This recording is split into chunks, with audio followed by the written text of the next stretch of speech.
Congratulations, and welcome to day 35 of the Justice Code Challenge.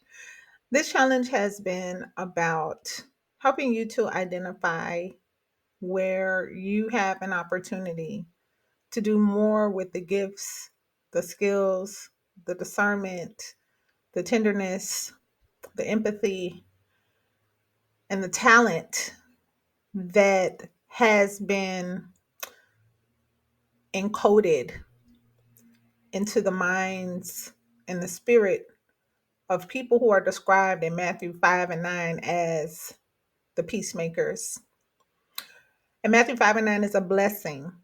Blessed are the peacemakers, for they will be called the children of Yah.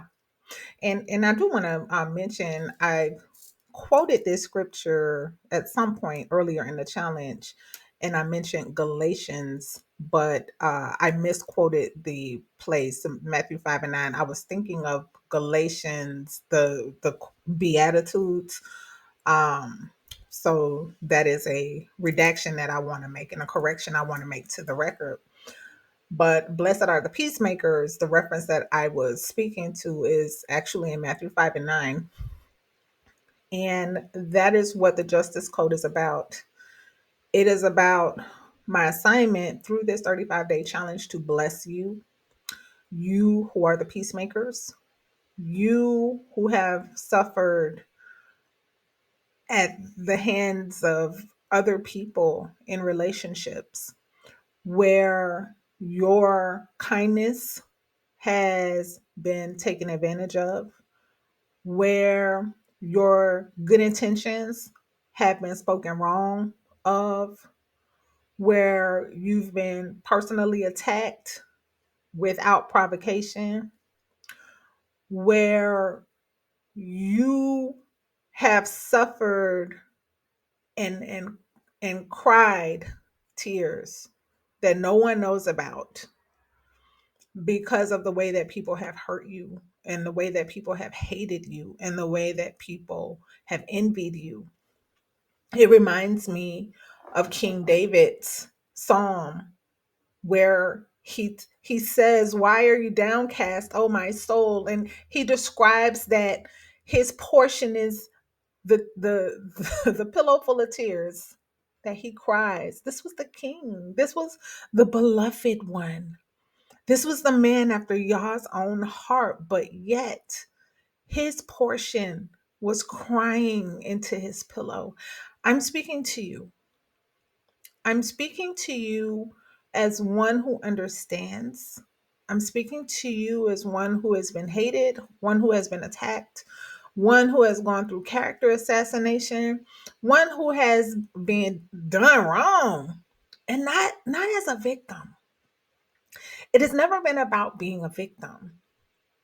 It has been about suffering heartbreak to make you sensitive to the point where you feel the pain that others feel so much that you are compelled to help make peace when hearts are broken, when misunderstandings happen, when people fall out.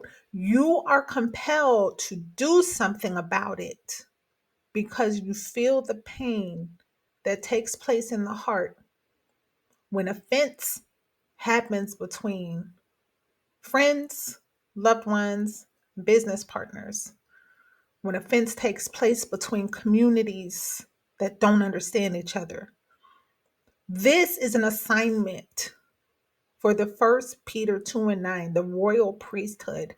If you are called to be a peacemaker, this challenge has been about you. It has been about ministering to you. It has been about letting you know that you are not alone.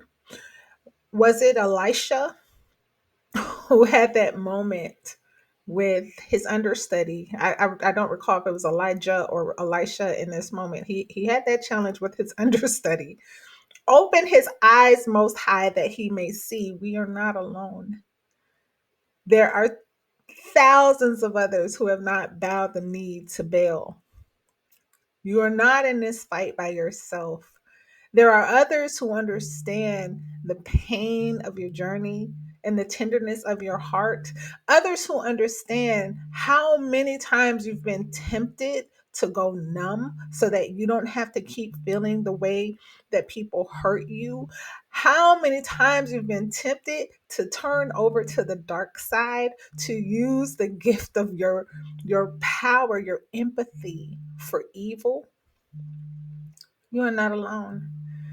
And there are so many others who, like you, have survived brokenheartedness because it was the pre qualification round for becoming a peacemaker and spreading the love of the King through his justice system of reconciliation. There are situations that still bring me to tears when I think about how much they hurt. And then I take courage in reminding myself, like I'm reminding you right now, that life is like a cup of coffee. We learn to take the bitter with the sweet because without the bitter, there is no change. Without the bitter, there is no transformation. Without the bitter, there is no revelation of the King's heart. And y'all, I can't even take credit for the last part of that. I literally just had a counseling session with one of my dear, dear clients.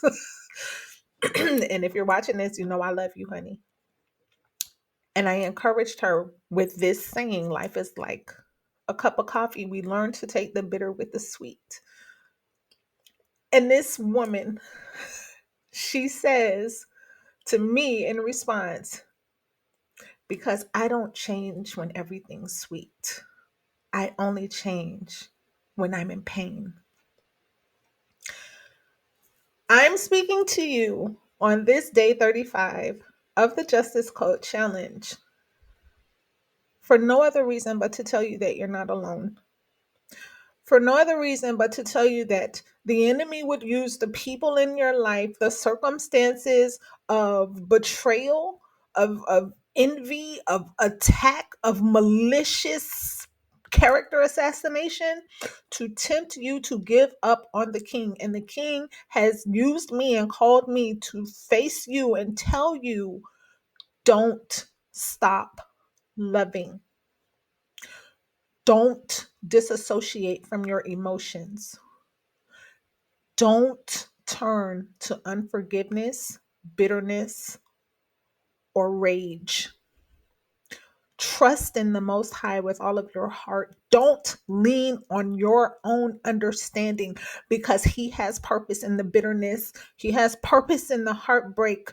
He has called you to not only heal from the heartbreak, but to take the tenderness that that heartbreak has given you to minister to the lives of men, women, families, and communities who need compassion and who need to experience the King's love through you. That has been the sole purpose of this challenge. I don't have anything else to say. I don't have anything else to ask except that you endure, take courage, keep doing the good work,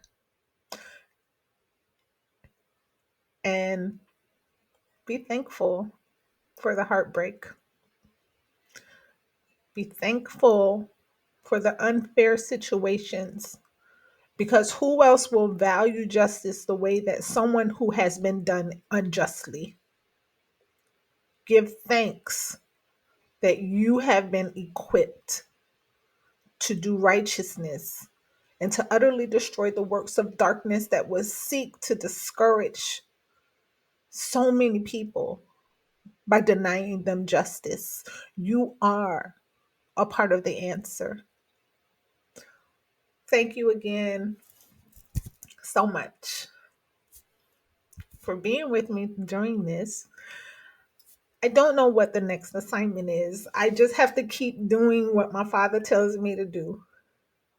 But I pray that if this challenge blessed you, If this challenge encouraged you, if you learned more about yourself, more about your creator, more about the law through this challenge, to just share it. Pass it along to another peacemaker. Pass it along to another empath who feels misunderstood and who feels like they're the only one who's like getting got in their relationships and they can't understand why. Pass this along to help them have courage and to see the purpose in their heartbreak. And let's team up, y'all. Let's do what's right in whatever spaces we are currently in. Let's keep showing up and casting out fear with love. So, congratulations again. Be blessed. Pray for me as I pray for you. And thank you again for being my Bible study partner for this 35 days.